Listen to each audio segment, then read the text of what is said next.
So this video is all about lockdown. We've all experienced it. We're now in our third lockdown in England.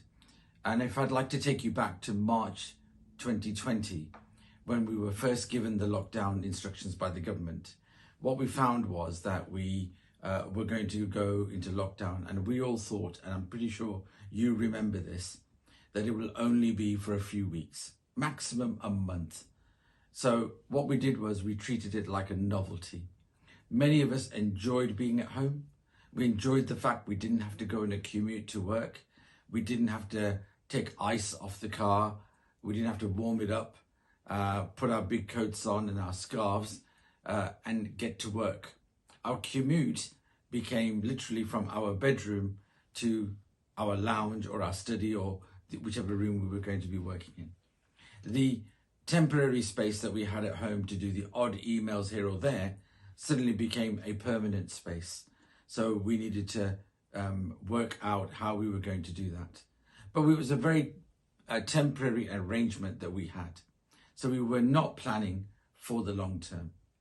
So we thought that 4 or maybe 5 weeks was going to put us in a place where we're going to enjoy our time at home, and then eventually we'll be asked to go back to work, back in the office. But of course that didn't happen, did it? We are now in our third lockdown. We are now in a place where many people have lost loved ones. We are in a place where some of us have actually suffered from COVID and thankfully have recovered. Our issue is that how do we manage ourselves at home? So what I'm going to do in this video is really take you through a few tips that I've used, and also friends and colleagues have used, and maybe that sharing with you will help you out there to understand how to deal with some of these things and just share some best practice. So the first obvious one is that we can easily get into this mode of working in our tracksuits. Please don't make that mistake. It's really, really important to get up in the morning, and although our commute is literally 10 steps to wherever we have to go, let's take it seriously. So, get up, have a good wash, have a shower even, groom, put some fresh clothes on, and be it, casual, but that's fine. And then sit at your desk and then make that your work environment. The other big predicament we have is that we don't get a chance now to get up and walk to a meeting room. We don't get to walk down corridors. We don't get to walk over to people's desks and talk to them. We are constantly sat in front of our computers or our laptops. Everything is on video conferencing. So everything has to be done through looking at each other, through looking at a screen. So there was a time, if you remember, in the office where you would have what we call screen time. So you went, about half an hour constantly looking at a screen, you would actually get up and take a break. Obviously, there's been instances where you have 1 hour meetings, and that was a lot too. So you take a break. Again, you need to do the same thing at home. When you've been on the screen for about an hour or so, just stop, just get up and just walk around, meet your family members, talk to people, and then come back. It's very important to take those breaks. The other important aspect is that when you have lunch, try not to have it at your desk. Try not to quickly grab something and just sit there at your desk and carry on reading emails. You need a break. So you need to move to another room, ideally.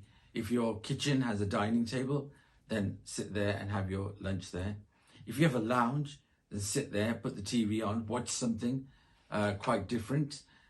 Spend time with your family, talk to each other. Let this become a social journey for you as well. Make it as practical as you possibly can, but bring the family together at the same time too.